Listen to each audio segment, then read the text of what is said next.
Aquí estás, debemos mover, te adoraré, te adoraré. Aquí estás, obrando en mí, te adoraré, te adoraré. Aquí estás, debemos mover, te adoraré, te adoraré. Aquí estás, obrando en mí, te adoraré, te adoraré. Te llamamos milagroso, abres camino, cumples promesas, luz en tinieblas, mi Dios, así eres tú. Milagroso, abres camino, cumples promesas, luz en tinieblas, mi Dios, así eres tú. Aquí estás, sanando mi corazón, te adoraré, te adoraré. Aquí estás, tocando mi corazón, te adoraré, te adoraré. Te llamamos milagroso, abres camino, cumples promesas, luz en tinieblas, mi Dios, así eres tú. Milagroso, abres camino, cumples promesas, luz en tinieblas, mi Dios, así eres tú. Aquí estás, tocando mi corazón, te adoraré, te adoraré. Aquí estás, sanando mi corazón, te adoraré, te adoraré. Hoy siempre te llamamos milagroso, abres camino, cumples promesas, luz en tinieblas, mi Dios, así eres tú. Milagroso, abres camino, cumples promesas, luz en tinieblas, mi Dios, así eres tú, así eres tú, así eres tú, así eres tú, así eres tú, así eres tú, así eres tú, así eres tú.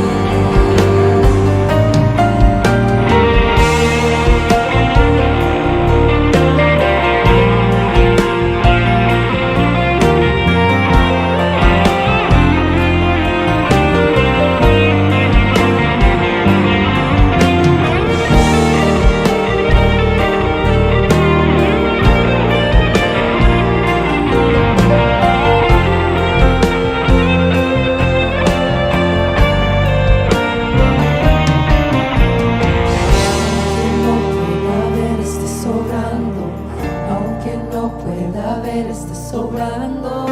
Siempre estás sobrando. Siempre estás sobrando. Aunque no pueda ver, estás sobrando. Aunque no pueda ver, estás sobrando. Siempre estás sobrando. Siempre estás sobrando. Aunque no pueda ver, estás sobrando.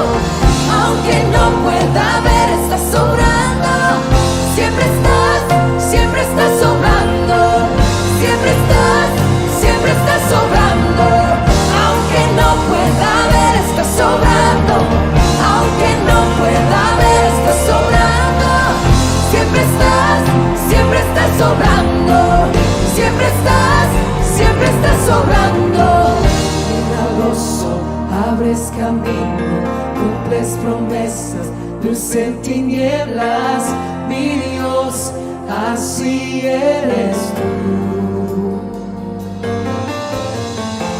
Milagroso, abres camino, cumples promesas, luz en tinieblas, mi Dios, así eres tú.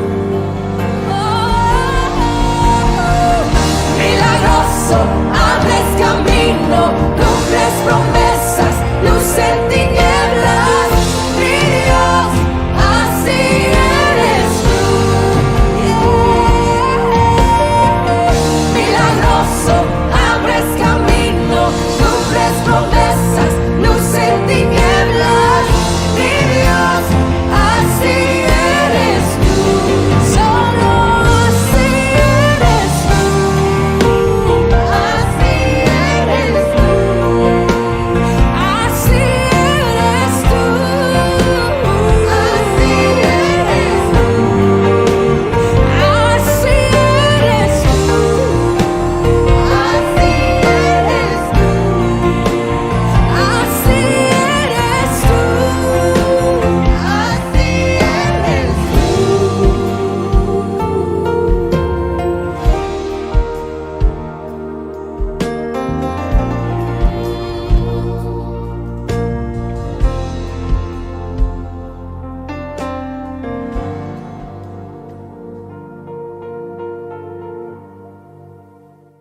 En esta noche hemos venido hambrientos de ti. Ven y llena esta casa con tu presencia. Ven, llena, oh Señor, nuestra vida con tu presencia.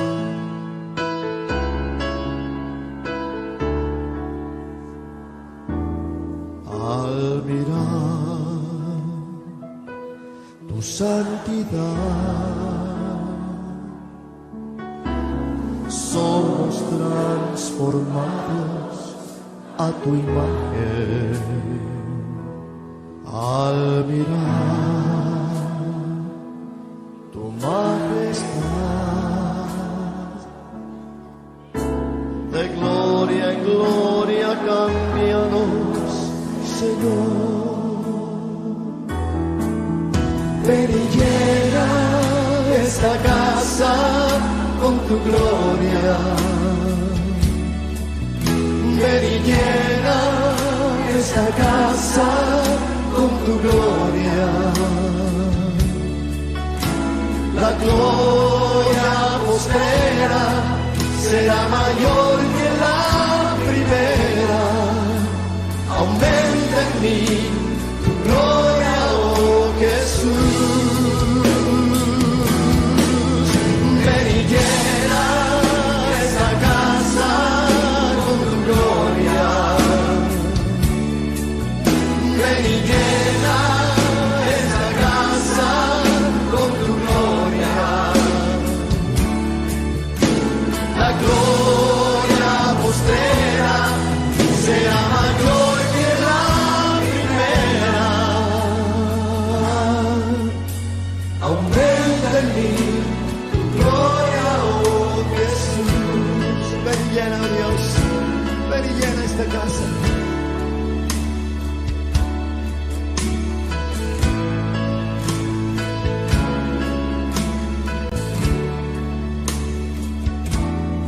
Al mirar tu santidad,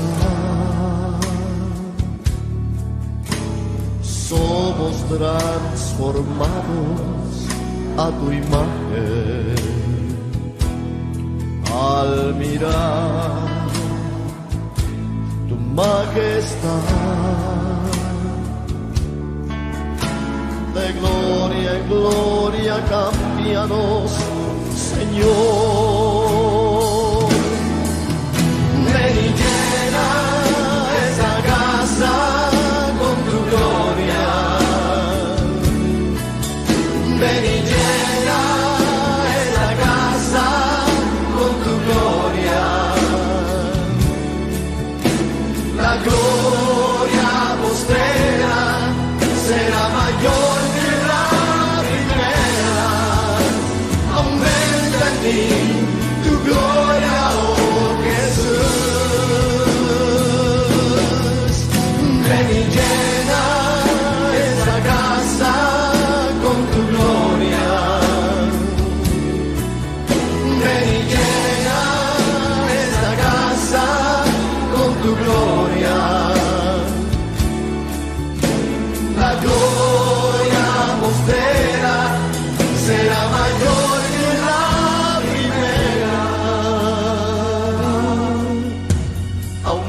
Aumenta en mí tu gloria, oh Jesús. Aumenta en mí tu gloria, oh Jesús. Aumenta en mí tu gloria, oh Jesús.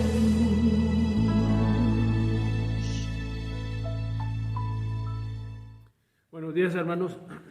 Vamos a continuar con los estudios sobre el libro de Apocalipsis. Recordando siempre, hermanos, que el propósito de estudiar la palabra de Dios es obedecerle y cumplir, para lo cual fuimos llamados en medio de este mundo, ser luz en medio de las tinieblas. Y no nomás en el conjunto como iglesia, sino como familia, sino como individuo, como persona, donde quiera que vivamos, trabajemos, estudiemos, andemos, etc. El Señor habla a la iglesia, el Señor le dice todo lo bueno. Estas 7 cartas a estas 7 iglesias es el juicio del Señor contra la iglesia. Y en la medida que vayamos estudiando, cada una de estas iglesias nos va a ir aportando algo a nosotros, la iglesia de hoy en día. Y quizás nos vamos a identificar con algunas cosas que tengamos positivas, pero también viene lo negativo. Y yo espero que usted y yo podamos ir corrigiendo o ir añadiendo aquello que vemos que ellos tenían y nosotros no tenemos, o poder ir eliminando todo aquello que al Señor no le agrada. Y el propósito, hermanos, no es acumular conocimiento, es entender el propósito por lo que existe. Y el Señor Jesús nos lo hace saber cuando le dice al Padre: así como tú me enviaste al mundo, yo los envío. Anteriormente dice en Juan 17, en el mismo capítulo: no te pido que los quites del mundo, sino que los guardes del mundo. Más adelante, en el mismo capítulo 17 de Juan, dice: y no te pido solamente por ellos, por estos, sus discípulos en aquel momento, la iglesia en este momento, sino por todos aquellos que van a creer por la palabra de ellos. Entonces tenemos bien entendido, o debes de tener bien entendido, que el único propósito por lo cual usted y yo existimos como iglesia, es predicar la palabra, es predicar el evangelio de salvación a todos los perdidos. Y entendamos, hermanos, que en este tiempo de pandemia es el tiempo perfecto para la predicación del evangelio por parte de usted, por parte mía y por parte de cada miembro de esta iglesia. Lo he venido diciendo, lo vuelvo a reiterar: el hombre no cerró los edificios, Dios cerró los edificios, porque era la única manera de poner a su iglesia en las calles, de obligar a la iglesia a salir fuera de las 4 paredes para predicar su palabra, para extender su reino. Y yo espero que cada miembro de esta iglesia, como asimismo su servidor, hermanos, estemos predicando, estemos llevando, estemos compartiendo este mensaje de salvación. Yo espero que no estemos atemorizados, encerrados, sin salir a ningún lado. Porque por más encerrados que estemos, hermanos, hay gente que nos visita, hay gente con lo que hablamos vía telefónica. Aún encerrados, podemos predicar la palabra de Dios, podemos compartir la palabra de Dios. Entonces vamos a orar, hermanos, y que sea el Señor el que nos hable, el que nos concientice. Y no estoy, hermanos, en contra de reunirnos los domingos, de venir en forma presencial. Lo único que estoy en contra es que muchos cristianos han hecho del venir el día domingo, el asistir al culto, el todo. Y hermanos, eso no es el todo. El todo es cuando salimos, después que nos salimos de los cultos dominicales, hermanos, el todo es el resto de tu semana, de lunes a sábado. El todo es lo que tú vas a hacer por tu Dios, lo que tú vas a hablar de tu Dios, donde vivas, donde trabajes, donde estudies y donde andes. Entonces, yo espero que podamos entender esto, hermanos, y que el Señor nos haga entender que Él nos quiere en las calles de Ensenada, predicando su palabra. Y como dijera un hermano, hay que predicar y cuando sea necesario hay que hablar. Oremos. Padre, nos ponemos en tus manos. Permite que como iglesia, Señor, podamos entender tu mensaje, Padre, y que podamos ir corrigiendo todo aquello que no está de acuerdo con lo que usted marca en su palabra. Te pido por la iglesia en conjunto, te pido por cada familia, por cada hermano en particular. Te pido por los enfermos, Padre, que están en medio de nosotros, los que están a nuestro alrededor, y por aquellos enfermos a nivel mundial, Padre, que solamente esperan en usted. Que usted extienda su mano de misericordia, Señor, y de sanidad, y que pueda, Señor, sanar a los que usted tiene que sanar, Señor, dentro de su voluntad. Y pedimos, Padre, que usted traiga consuelo por aquellos que han perdido sus seres queridos, Padre. Permítanos, Padre, que la predicación de su palabra sea de consuelo, sea de alimento, sea de guía y sea de corrección dentro de su pueblo. Nos ponemos en tus manos, en el nombre que es sobre todo nombre, en el nombre de Cristo Jesús. Amén. Los versículos a los cuales vamos a entrar, hermanos, son los versículos en Apocalipsis 2, 4 al 7. Pero tengo contra ti que has dejado tu primer amor. Recuerda, por tanto, de dónde has caído y arrepiéntete. Y haz las primeras obras, pues si no, vendré pronto a ti y quitaré tu candelero de su lugar si no te hubieras arrepentido. Pero tienes esto, que aborrece las obras de los nicolaítas, los cuales yo también aborrezco.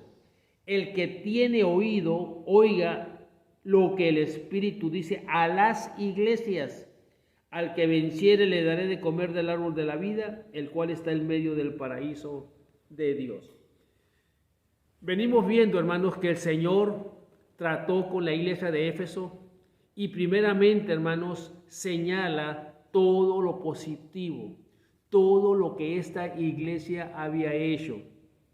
Y concluíamos, hermanos, que humanamente hablando, ningún ser humano, al leer todo lo que Cristo, cómo describió su trabajo, hermanos, su perseverancia, su paciencia, hubiera podido captar que esta iglesia tenía una gran falla. Ningún humano lo hubiera podido detectar.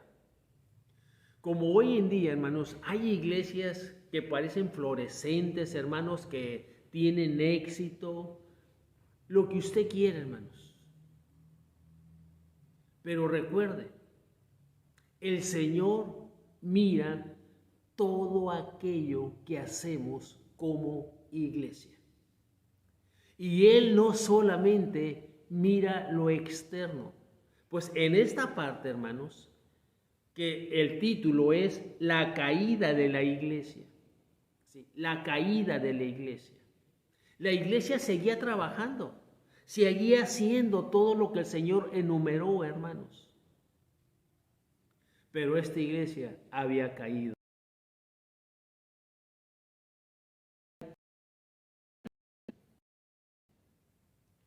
¿Cuál era el gran pecado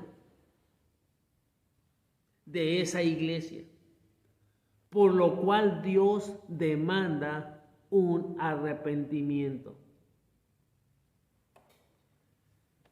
He aquí el pecado. Has dejado tu primer amor.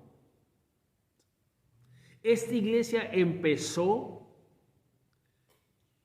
existía, trabajaba, pero había un enfriamiento en su relación con Dios. Hay iglesias que son activas, que están llenas de actividades, hermanos.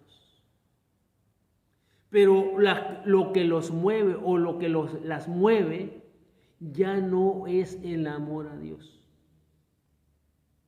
Las pueden mover muchas cosas.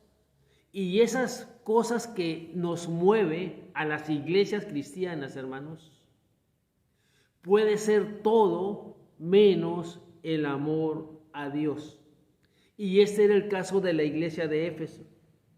Muchas personas asombradas pensarán que este no es un pecado tan grande, pero el enfriamiento del amor significa traición.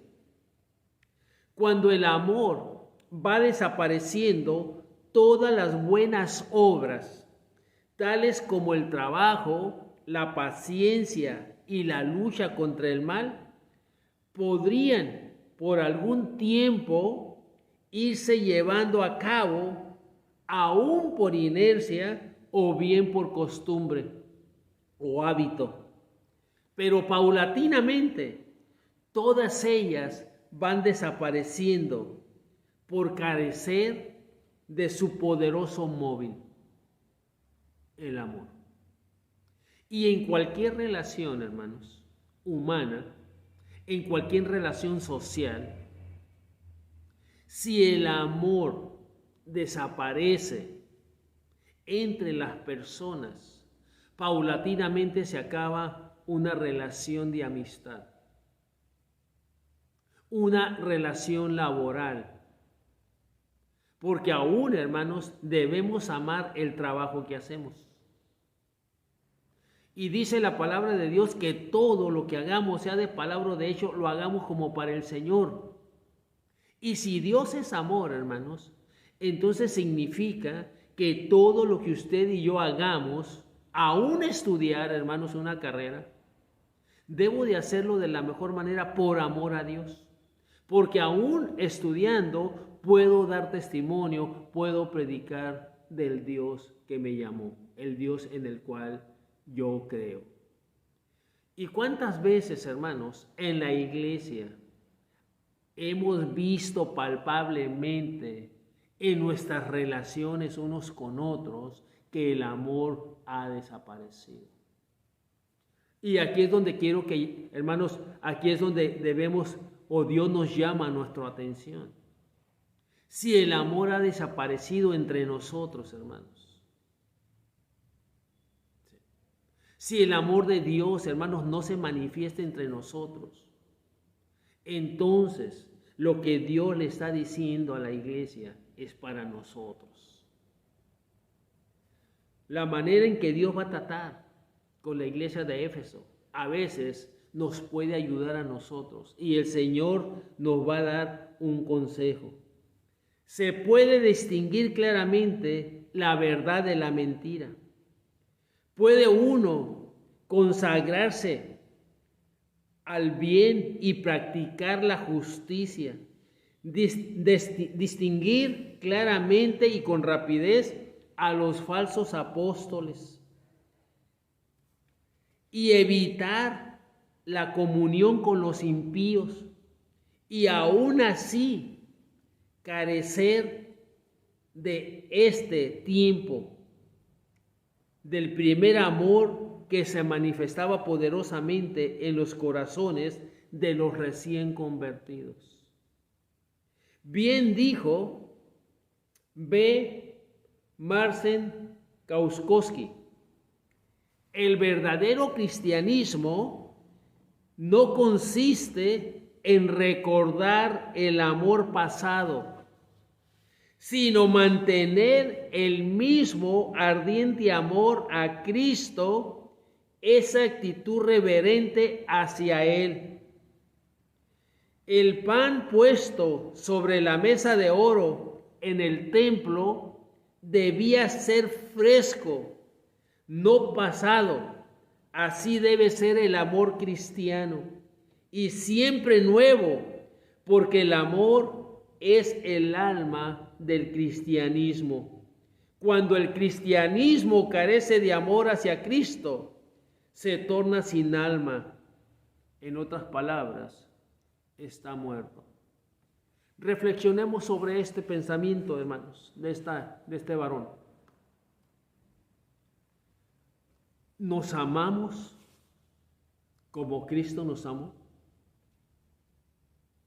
¿Nos perdonamos como Cristo nos perdonó? Cuando perdonamos, hermanos, limamos asperezas, volvemos a la comunión unos con otros. ¿Cuántos de nosotros, hermanos, evitamos hablar, evitarnos vernos por las diferencias que tenemos? Y prefieres poner tierra de por medio. Entonces el mensaje a la iglesia de Éfeso, hermanos, es para nosotros como Iglesia Bautista La Nueva. Cuando el Señor no tiene nuestro corazón, eso es una persona como individuo o una iglesia local. Él nada aceptará en reemplazo. Supongamos que una mujer le diga a su marido: tú sabes que estoy atada a ti por la ley y por eso debo estar contigo. Por lo tanto, yo estaré cumpliendo todo cuanto me incumbe. Yo te prepararé la comida, lavaré la ropa, mantendré limpia la casa. Pero te advierto que mi corazón no está contigo. Yo amo a otro. ¿Estaría contento este hombre con semejante esposa? No.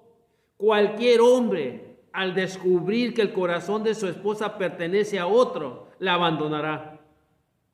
De la misma manera, el Señor no solo espera algo de lo nuestro, sino a nosotros mismos, todo nuestro ser, nuestro corazón no dividido.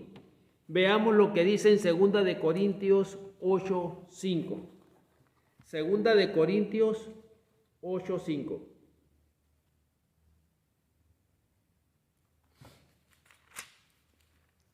Dice: y no como lo esperábamos, sino que asimismo se dieron. Estos hermanos, dice, se dieron primeramente al Señor y luego a nosotros por la voluntad de Dios. Esto se está hablando de la ofrenda a los santos, hermanos. Y vemos que para que estos hermanos pudieran ofrendar y dar con amor, hermanos, primeramente se dieron a Dios. Y Dios, hermanos, les ponía en su corazón el querer ayudar a los otros santos necesitados. Si usted y yo, hermanos, de la misma manera, queremos hacer la voluntad de Dios, queremos ayudar a otros, primeramente nos tenemos que dar a Dios en nuestra totalidad. Y una vez que nos demos a Dios, entonces Dios nos va a usar en beneficio para otros. Y no como lo esperábamos, sino que asimismo se dieron primeramente al Señor y luego a nosotros en servicio por la voluntad de Dios. Y eso recalca lo que dice Filipenses 2:3, hermanos. Porque Dios pone el querer como el hacer de su buena voluntad en cada uno de nosotros. Si de todo corazón nos hemos entregado al Señor y con toda nuestra alma lo amamos, entonces todo lo nuestro resulta agradable a Él. Pero mientras tanto, la mayoría de los llamados cristianos y sus iglesias hacen el papel de aquella mujer para con su marido. Ellos dicen, lo que pertenece a Dios debemos cumplir, pero no más. El domingo hay que asistir a la iglesia, orar, y basta. Fuera de esto, hay que vivir como todos. Solo los torpes piensan todo el tiempo en Dios y el cielo. Vamos a ponerlo en nuestras palabras, hermanos. Solamente los fanáticos piensan todo el tiempo en Dios y en el cielo. ¿Cuántos cristianos, hermanos, han dicho, pastor, ¿no cree que es demasiada iglesia? ¿No crees que es demasiado tiempo? ¿Puede Dios estar satisfecho de tales cristianos? Si el Señor rechazó a la iglesia de Éfeso, con la cual no podríamos comparar a ninguna iglesia actual, con lo que ella había hecho. Ninguna iglesia actual se compara con todo lo que la iglesia de Éfeso había hecho.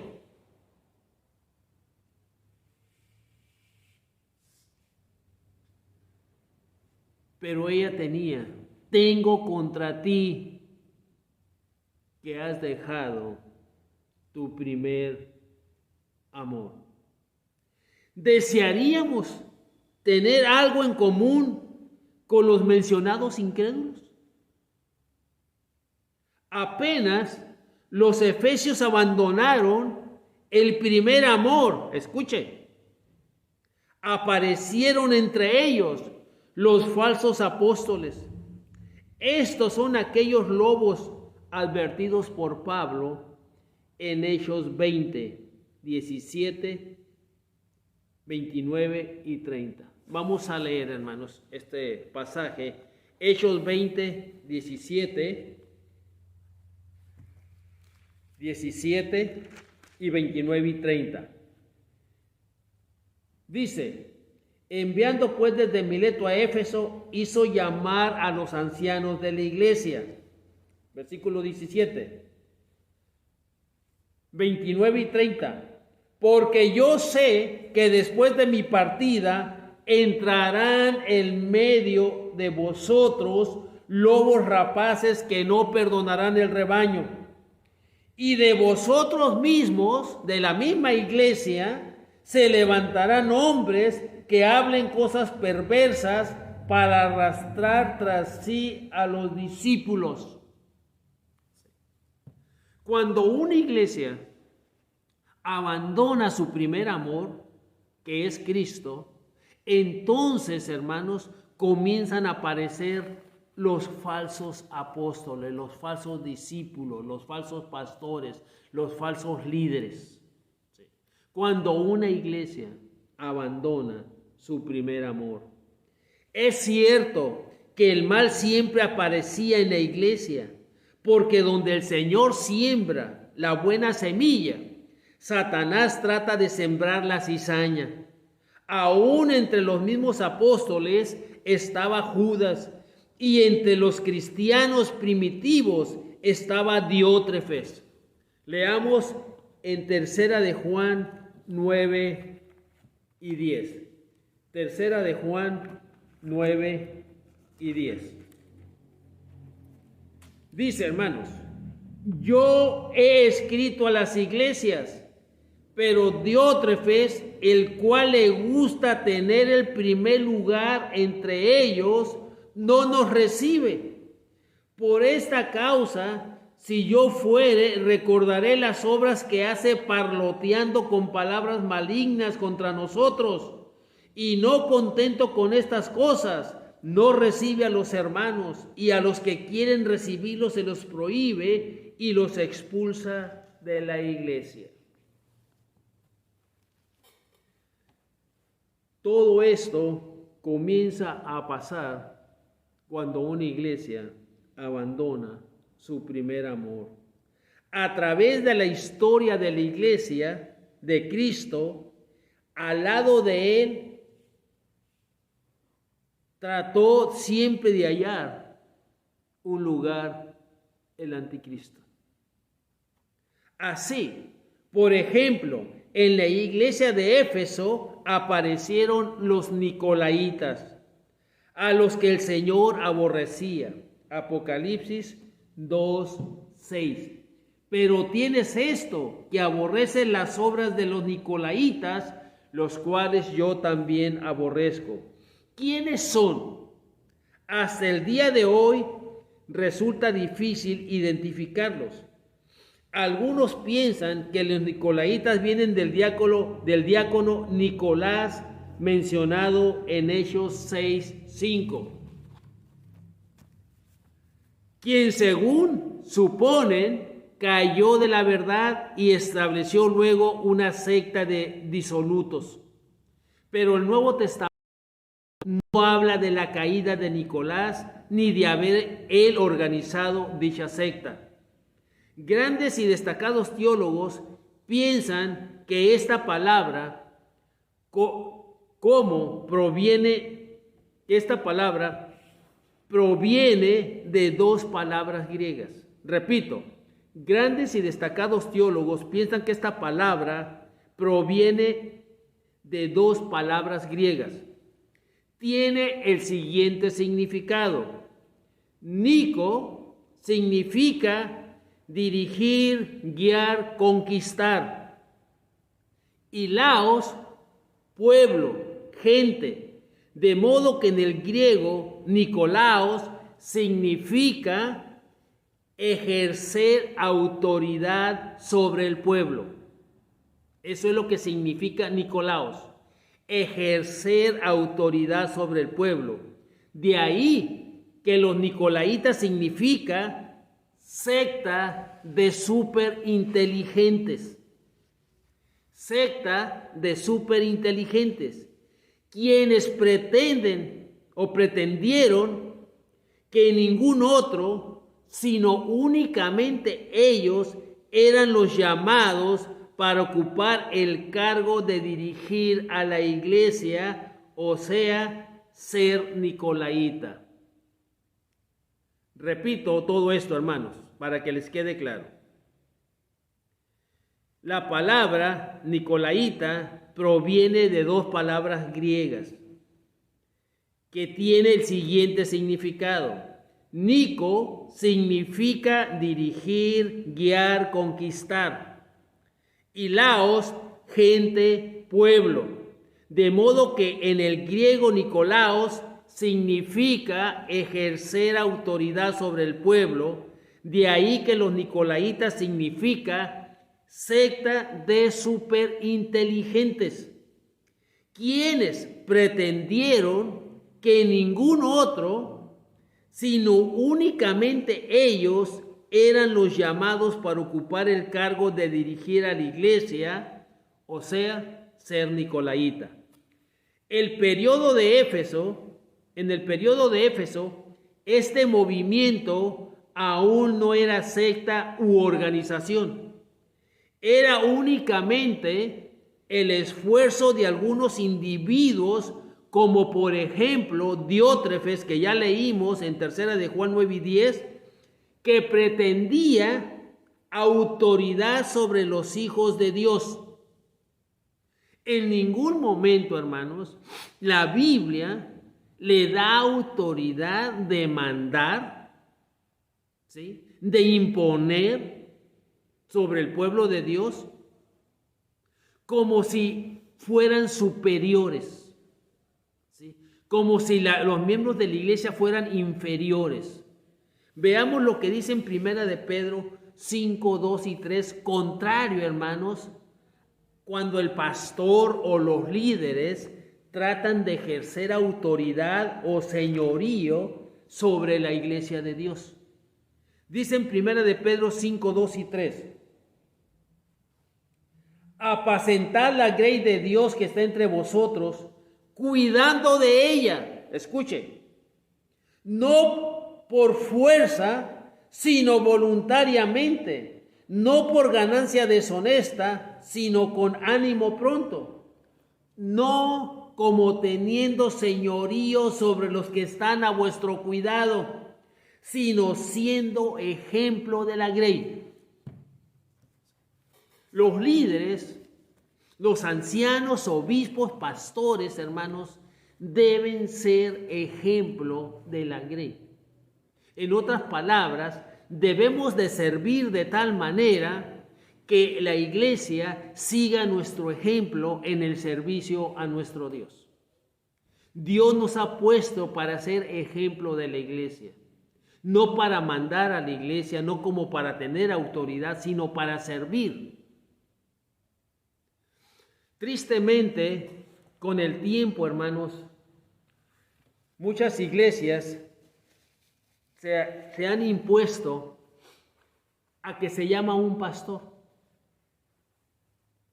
y que la iglesia tiene que crecer a través del pastor. Y si la iglesia crece, hermanos, a través del pastor, entonces es un buen pastor. Pero mi pregunta es, ¿y qué va a hacer la iglesia? Cuando es bien conocido, hermanos, que las ovejas se reproducen entre sí. El problema es cuando los pastores no enseñamos a reproducirse a la iglesia. El problema es cuando el pastor hace que la iglesia dependa 100% de él. Y escucha, hermanos, es bien triste. Hay veces que la iglesia o los miembros de la iglesia no saben tomar decisiones por sí mismos. Dicen, hay que hablarle al pastor. No, a ver qué dice el pastor. Nuestro trabajo como pastores, hermanos, es enseñarles a que conozcan lo que dice la palabra de Dios. Y que cuando estén en sus casas, cuando no esté, hermanos, el pastor en medio de ellos busquen en la palabra de Dios lo que dice Dios, no lo que dice el pastor, lo que dice Dios en su palabra. Ese es el trabajo de nosotros los pastores. Llevar a la congregación, llevar a los miembros a conocer la palabra de Dios. Para que cuando estén en su hogar, hermanos, cuando tengan problemas en su hogar, con sus vecinos, con sus compañeros de trabajo, con sus compañeros de estudio, sean sus hijos, hermanos, o cuando nosotros tengamos problemas, hermanos, dentro de la comunidad, entonces usted pueda tomar decisiones en base a lo que dice la palabra de Dios.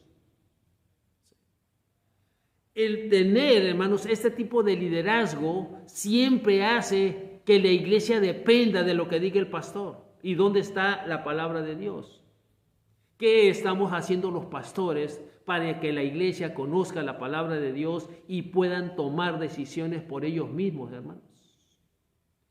Porque la Biblia nos llama, hermanos, a llevar el mensaje.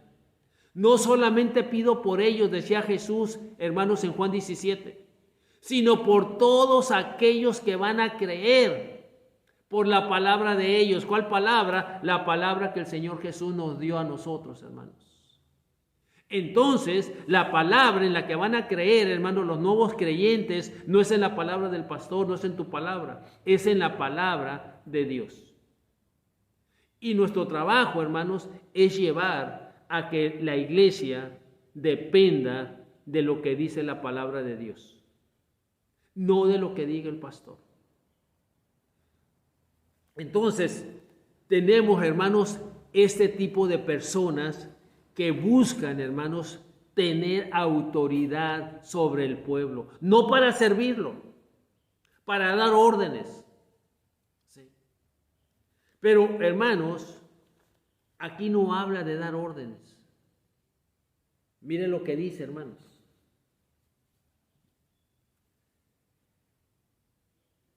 No como teniendo señorío sobre los que están a vuestro cuidado, sino siendo ejemplo de la grey.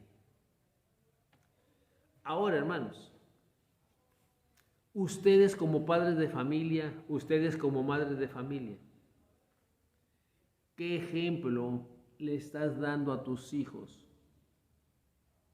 Porque Dios te puso como sacerdote. Y cuando dice sacerdote, hermanos, es tanto a ella como a él. Abarca ambos géneros, mujer y hombre. Porque dice la palabra de Dios, porque somos nación santa, pueblo adquirido de Dios, real sacerdocio. Sí. Como padres tenemos ese trabajo, hermanos, de intercesión continuamente por nuestros hijos. ¿Cuántas veces, hermanos, hemos oído ese ejemplo? Mamá, ¿por qué tengo que obedecer? Porque soy tu madre o porque soy tu padre. No, hermanos, dice la palabra de Dios que como padres, como líderes de la iglesia, debemos ser ejemplo.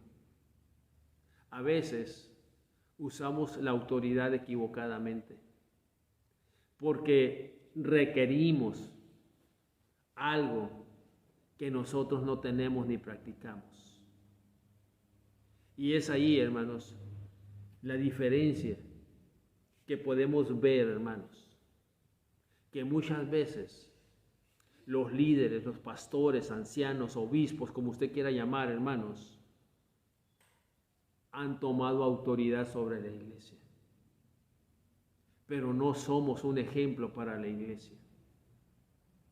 Y hermanos, esto no empieza en la iglesia. La iglesia refleja lo que usted y yo somos en nuestros hogares. Si tú no eres un ejemplo para tus hijos, seas hombre o seas mujer, tú no vas a ser un buen ejemplo para la iglesia. Porque todo empieza en tu casa y en mi casa.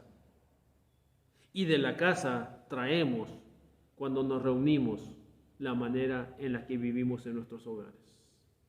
Entonces, reflexionemos al respecto, hermanos. El doctor Scofield dice, este nombre viene de la palabra griega nikaos, conquistar, y laos, pueblo o los laicos. No hay testimonio en la historia antigua tocante a la existencia de una secta llamada de los Nicolaitas. Si la palabra es simbólica, ella se refiere a la noción más antigua de un orden sacerdotal o clero, la cual más tarde llegó a dividir sacerdotes y laicos a una hermandad en la que todos eran iguales. Mateo 23:8, ¿qué nos dice? Mateo 23:8.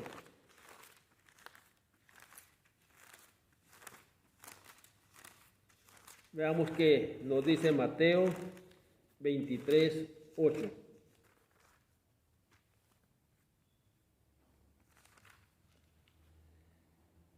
Dice, pero vosotros, escuche bien, no queráis que os llamen rabí, porque uno es vuestro maestro, el Cristo, y todos vosotros sois hermanos. Todos vosotros. Entonces, hermanos, solamente hay un Señor que tiene autoridad sobre esa iglesia. Y es todos los demás, dice, somos hermanos. De manera que mirando ellos a los religiosos hebreos y a los no y a los aprovechados gentiles, cómo se enseñoreaban del pueblo, en lo profundo del corazón los envidiaban. Por eso deseaban conducir al cristianismo bajo las mismas normas, es decir, mezclar el ceremonialismo judío con la filosofía griega, no teniendo ellos el Espíritu de Cristo. Medían todo de acuerdo a las costumbres del templo y las divisiones del pueblo de Dios para el sacerdocio, queriendo ellos mismos pertenecer a él. Así ellos podían gobernar al pueblo, Nicolaos. En una palabra, era el comienzo de las actuales iglesias herejes llamadas cristianas. Los creyentes de Éfeso presentían por intuición el esfuerzo de ciertos individuos por la primacía y con toda decisión la combatían. El Señor aprobó esto y por ello los alababa. Pero todo esto era poco. Una labor concluida sin el ferviente amor no satisface a Dios.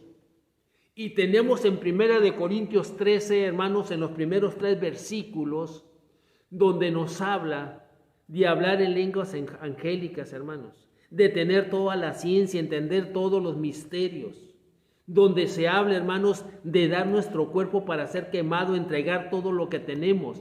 Y si no tengo amor, de nada me sirve. Una iglesia que ha perdido su amor por Cristo, hermanos, no importa lo que haga, no sirve de nada. No es agradable delante de Dios. Conviene recordar que el Señor, al reprochar a la iglesia de Éfeso primeramente, enumeró todos sus aspectos buenos al principio, la alabó, pero al último la reprochó. Esto es un ejemplo maravilloso de acercarse con delicadeza a una situación difícil. A veces cuando tenemos algo que decir, hermanos, o tenemos un sentido con otra persona, hermanos, siempre reprochamos lo negativo. ¿Por qué no, hermanos, aprender de Cristo? Y cuando alguien nos ofenda o cuando tengamos diferencias con alguien, hermanos, cuando nos acercamos para decirle lo que hizo incorrectamente, ¿por qué no señalar todo lo que ha hecho bien? Simplemente como humanos, hermanos, como dicen, vamos al grano. Y vamos y señalamos, hermanos, lo negativo. Pero ¿cuántas veces, hermanos, estas personas que nos ofenden tienen tantas cosas buenas que han hecho? Y ni siquiera nos tomamos el tiempo de decirle, hermanos. Hay personas que nos han bendecido con su trabajo, con su ministerio, hermanos. Pero el día que se equivocan, vamos y le tachamos todo lo negativo. Aprendamos de esto, hermanos. Cuando alguien nos ofenda, cuando tengamos diferencias, acerquémonos, hablemos y digámosle, mira, le doy gracias a Dios por ti, por esto y por esto. Pero sabes, tengo este problema. Y arreglarlo en el amor de Dios, hermanos. Como dice, hermanos, tenemos que empezar a las obras de arrepentimiento.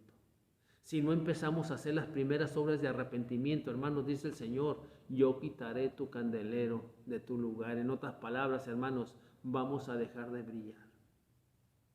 La luz de Cristo va a desaparecer del medio de la iglesia.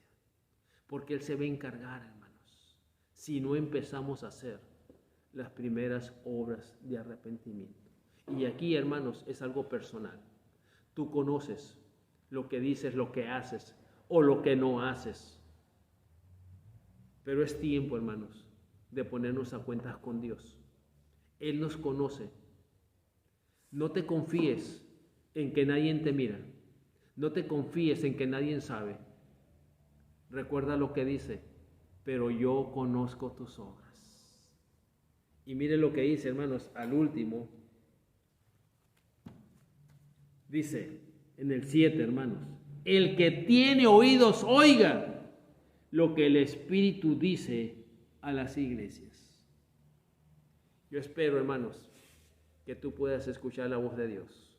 Yo espero que como iglesia escuchemos la voz de Dios y empecemos a hacer las primeras obras de arrepentimiento. Que Dios les bendiga, hermanos.